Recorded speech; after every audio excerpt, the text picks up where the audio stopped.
வணக்கம் மக்களே. நம்ம அண்ணன் விஜய் ஆட்சியை பிடிக்கக்கூடாதுன்னு எவ்வளோ பேர் சதி வேலை பார்த்துட்ருக்காங்கிறத கண்கூட பார்க்குறோம்.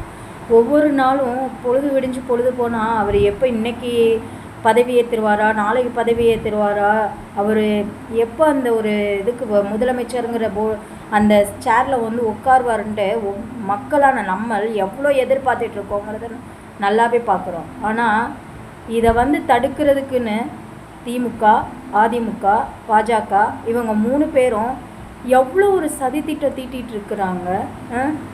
கூட்டணி அமைக்கிற மாதிரி பேசுவாங்களாம். அதுக்கப்புறம் திமுக மறைமுகமாக இது பண்ணுவாராம். ஆனால் நம்மள்ட்ட நியூஸில் வேணாம், நாங்களாம் அப்படிலாம் இது பண்ண மாட்டோம், 6 மாதத்துக்கு விஜய் எந்த ஒரு இடையூறும் நாங்கள் விஜய் ஆட்சி அமைக்கிறதுக்கு எந்த ஒரு இடையூறும் நாங்கள் பண்ண மாட்டோம் அப்படின்னு சொல்லுவாராம்.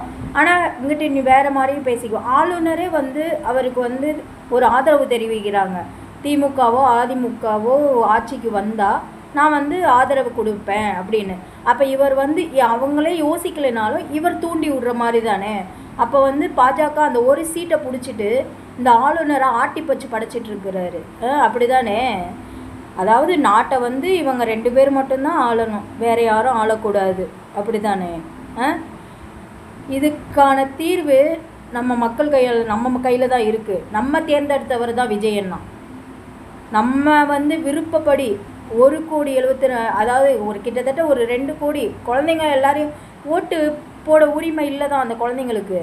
ஆனால் அந்த குழந்தைங்க இன்றைக்கு வரைக்கும் அந்த விஜய் அண்ணா எப்போ வருவார், எப்போ ஆட்சி அமைப்பார், எப்போ முதலமைச்சர் ஆயிட்டாரா அப்படின்னு சொல்லி அத்தனை குழந்தைங்களுக்கு கேட்குறாங்க. அந்த மனநிலைமை கூட இந்த ஆளுநருக்கு இல்லைன்னா இவரெல்லாம் என்ன ஆளுநர் நான் கேட்குறேன். சத்தியமாக சொல்கிறேன், விஜயன் ஆட்சி அமைக்காமல் அதிமுகவோ திமுகவோ ஆட்சி அமைச்சதுன்னா கண்டிப்பாக மக்களால் நம்ம இதை எதிர்க்கணும். சீரியஸாக எதிர்த்தா மட்டும்தான் அந்த நம்ம நாடு இன்னும் குட்டிச்சவராக போகிறதுக்கு நம்ம விடக்கூடாது. எந்த அளவுக்கு அவங்க மனசுக்குள்ளே அவ்வளோ பதவி ஆசை இருக்குன்னா இவங்க இவ்வளோ தூரத்துக்கு செஞ்சிட்ருப்பாங்கங்கிறத நல்லா யோசிங்க. அந்த அளவுக்கு அவங்க மனசுக்குள்ளே பதவி ஆசை, பண ஆசை இருக்குது. மக்களுக்கு சேர வேண்டியதெல்லாம் இவங்க எடுத்துக்குவாங்களாம். நாட்டு மேலே அவ்வளோ கடன் வாங்கி வச்சுக்குவாங்களாம். ஆனாலும் இன்னும் அவங்க இன்னும் ஆட்சி ஆளணுங்கிற எண்ணம் மட்டும்தான் அவங்களுக்குள்ளே இருக்குதே தவிர்த்து வேறு எந்த எண்ணமும் கிடையாது அவங்களுக்குள்ள.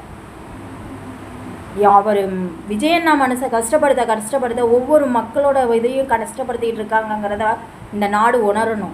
அதனால் இந்த